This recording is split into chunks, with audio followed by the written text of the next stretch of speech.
Depuis quelques années, nous avons remarqué l'émergence du numérique dans notre société. Les écrans sont présents partout autour de nous, tant dans les lieux publics comme à l'école, que dans les lieux privés comme nos foyers. Outil d'évolution, vecteur d'innovation et de changements sociaux, le numérique apparaît cependant être une source de danger vis-à-vis des enfants. Et c'est le constat qu'ont fait de jeunes étudiants en sciences sanitaires et sociales.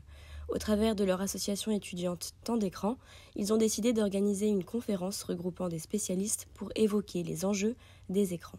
En attendant la conférence, qui se déroulera le 21 janvier à Lillis, Amélie, professeure des écoles dans l'Aisne, en classe de CE2, CM1, CM2, a accepté de répondre aux questions relatives aux enjeux et dangers des écrans dans l'enseignement. Bien sûr, c'est une grosse évolution entre le début de carrière où j'enseignais principalement avec des livres, un tableau noir avec la craie et voilà, des dictionnaires, etc. Et où maintenant, par exemple, mon matériel a changé. Je n'ai plus de tableau où j'écris. J'ai un tableau interactif, par exemple. J'utilise Internet beaucoup sur mon tableau. On cherche des renseignements sur Internet et puis chercher dans le dictionnaire. Enfin voilà, Internet est beaucoup plus présent dans la pédagogie qu'il y a 23 ans. Oui, au niveau de l'entraînement, par exemple en mathématiques, pour les exercices, j'utilise des tablettes avec des jeux de calcul mental, par exemple.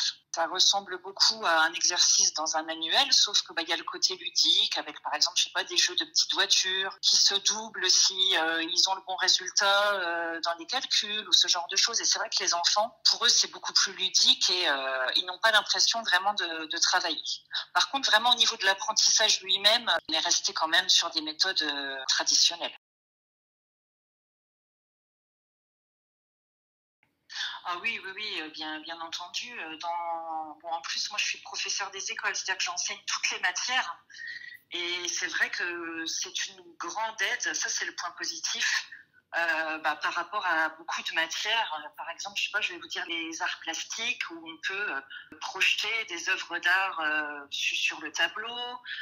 Ça peut être en vocabulaire, par exemple les noms des plantes ou des animaux quand les enfants ne voient pas ce que c'est.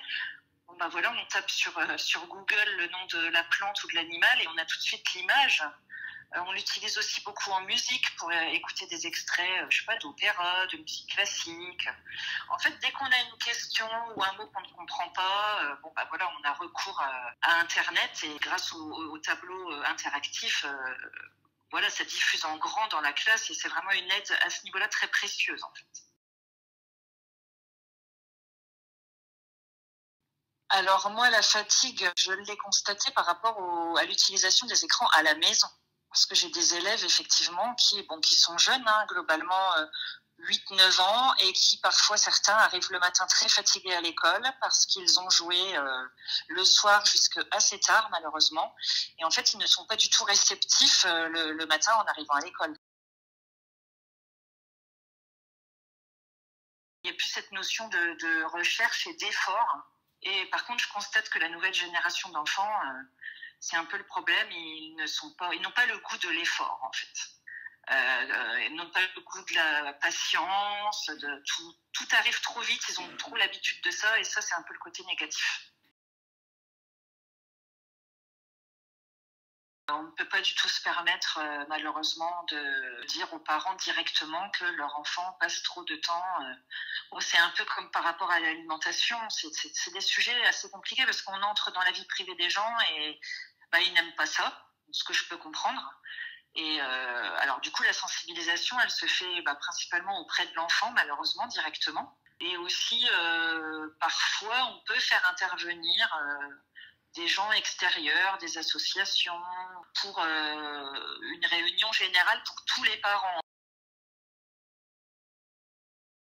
Alors, il faut en avoir, on ne peut pas non plus tout interdire, mais pas passer trop de temps dessus. Et malheureusement, il y a certains enfants qui sont addicts déjà tout petits, malheureusement. Donc, lors de ces réunions, on leur explique que ça agit sur le sommeil, que ça agit sur la concentration, sur les notes à l'école, etc.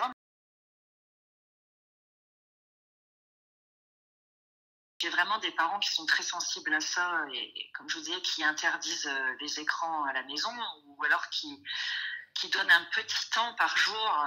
Puis à côté de ça, il y a une majorité de personnes qui ne font pas attention. Alors je sais pas si c'est un manque d'information, bien si c'est aussi malheureusement, je constate une facilité le soir pour des gens qui ont travaillé toute la journée, qui rentrent tard chez eux.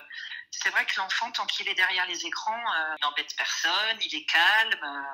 Donc en fait, ça arrange un peu tout le monde finalement. À part leur dire que c'est nocif, on ne peut pas remplacer, nous les enseignants en tout cas, on ne peut pas remplacer les parents. Et ça, c'est leur responsabilité.